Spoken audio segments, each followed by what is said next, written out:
Salam la famille, amis internautes, fidèles téléspectateurs de Nguiss Actu Sport, bienvenue dans votre chaîne qui traite toutes les actualités sportives. Nguiss Actu Sport, la chaîne qui vous ressemble et qui vous ressemble, guys. C'est le rétroviseur des disciplines sportives aujourd'hui.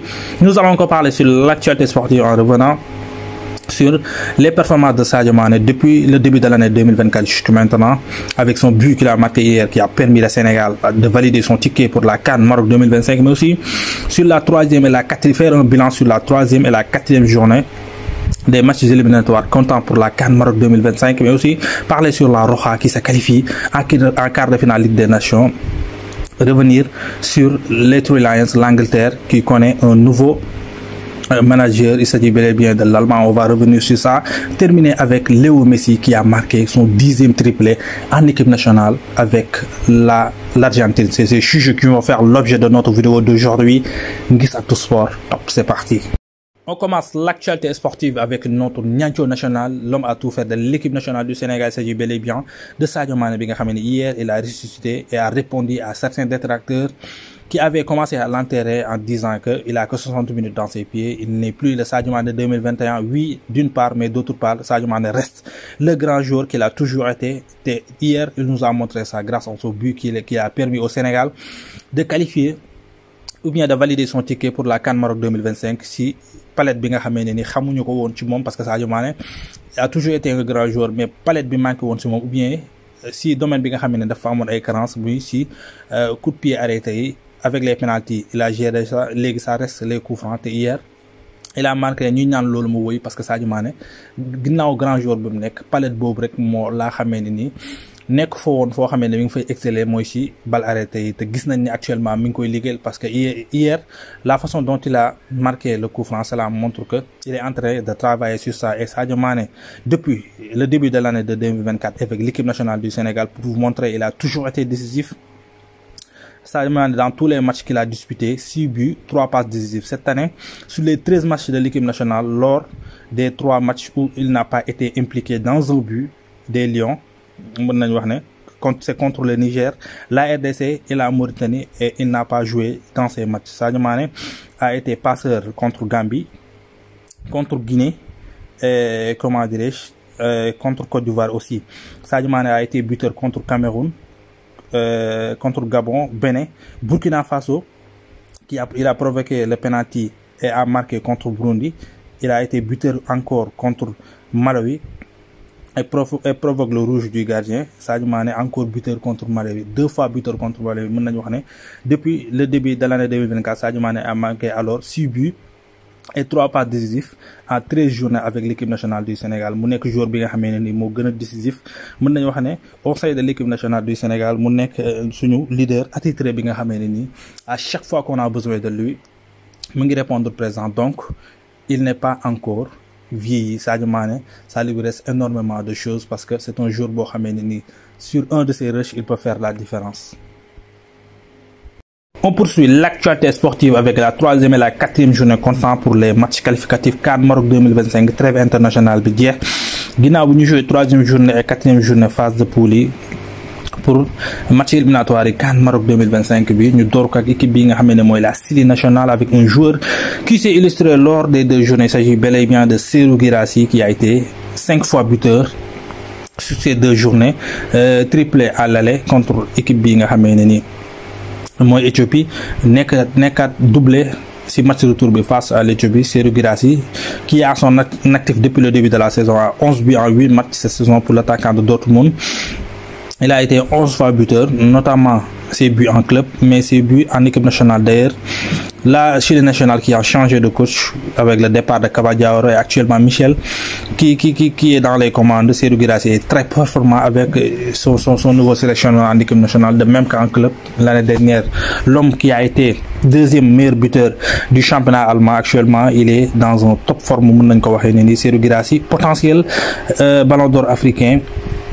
Ginaaw bam jëlé meilleur 2e meilleur buteur ak Stuttgart fele nga xamé ne championnat allemand bi l'année dernière, actuellement qui a marqué 11 buts en 8 matchs depuis le début de la saison. Surprise mën nañ waxé ni de la dernière CAN en Côte d'Ivoire. La Namibie ne participera pas à la CAN 2025 au Maroc ginnaaw bañ defee 4 matchs am 4 défaites si éliminatoire yi. Namibie ñoom duñu participer si CAN Maroc 2025 bii di ñoom aussi la RD Congo qui se qualifie pour la CAN 2025. Les Léopards de la RD Congo n'ont pas encaissé le moindre but en 4 matchs. Jëluñu benn but depuis le début li nga xamee ne nii mooy éliminatoires 0 but encaissé dans ces qualifications pour les Léopards jusqu'à maintenant, qui valide le ticket pour la CAN Maroc 2025. Le Maroc qui organise sa propre CAN étrie la Centrafrique avec un doublé de Elias Benseguir en inscrit un doublé avec le Maroc en l'espace de 4 minutes. Le sociétaire de Monaco bi nga xamee ne actuellement il est très en forme en Ligue 1 et aussi très en forme en l'équipe nationale bi nga xamee ne mooy les Lions d'Atlas. Le Maroc bi nga xamee ne aller-retour dafa gagné équipe bi di Centrafrique dóor ko 5-0 à l'aller, dóor ko 4-0 au retour. Benseguir nekk dugal doublé. En-Nesyri aussi dugal, mais Abdé qui a marqué lors de ces 2 journées son premier et son deuxième but en équipe nationale. Mais aussi c'est la 6e victoire de suite pour les hommes de Walid Regragui, les Lions d'Atlas bi nga xamee ne il continue de baigner si mouvance bi nga xamee ne moom lañ nekkoon depuis coupe du monde ba nekkoon demi-finaliste ci coupe du monde bi nga xamee ne nii moom lañ mujjee jouer. Mais qualification aussi de Burkina Faso, du Sénégal et du Maroc qui disputeront la CAN 2025. Mais aussi c'est presque fait pour l'Ouganda, à qui il ne manque qu'un petit point pour valider officiellement leur billet pour la CAN Maroc 2025. Le Mozambique, le Mali, le Zimbabwe et l'Afrique du Sud sont en ballottage favorable pour la qualification. L'Égypte officiellement qualifiée dañuy rejoindre fële nga xamee ne ni mooy Maroc ak yeneen équipe yi nga xamee ne lim naa leen léegi mooy Burkina Faso, Sénégal entre autres yi nga xamee ni am nañ seen qualification. 4 victoires en 4 matchs aussi pour l'Algérie, l'Angola et la RD Congo dans ces qualifications, et une qualification pour la CAN 2025 pour chacune de ces 3 nations, notamment la RD Congo, l'Algérie, l'Angola, mais aussi l'Égypte. 12 points sur 12 pour ces 2 nations avec un bilan impressionnant. 10 buts marqués pour l'Égypte, 0 encaissé, 14 buts marqués pour le Maroc, un seul encaissé. Les attaques se régalent, mais tandis que les défenses ne laissent rien passer. Bilan pour bi nga xamee ne ni moom la ñuy def ci 2e journée yi. Ces équipes ont eu le ticket pour la CAN Maroc 2025. Il s'agit bel et bien de l'Algérie, l'Angola, Burkina Faso, le Cameroun, l'Égypte, la RD Congo ak équipe bi nga xamee ne ni mooy les Lions du Sénégal. Mu nekk ñooñu équipe yooyu ma fi lim ñoom am nañ seen ticket pour jouer li nga xamee ne ni mooy CAN Maroc 2025.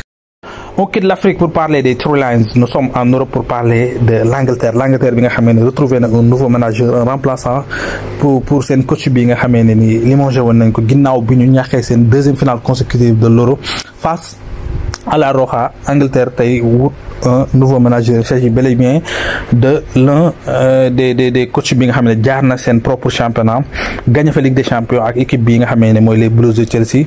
Mu nekk l'Allemand Thomas Tuchel bi nga xam ne xam na football anglais bu baax a baax parce que il a fait ses preuves là-bas. Thomas Tuchel qui s'est déjà fixé des objectifs après avoir signé son contrat, wax ne daf li mbébétam mooy def 2e étoile si li nga xamee ne nii mooy Angleterre bi nga xam ne dafa perdre 2 finales Euro consécutives ak coach bi nga xamee ne mooy Southgate ginnaaw bañ ko daxee tey ñu am un nouveau sélectionneur bi nga xamee ne mooy Southgate.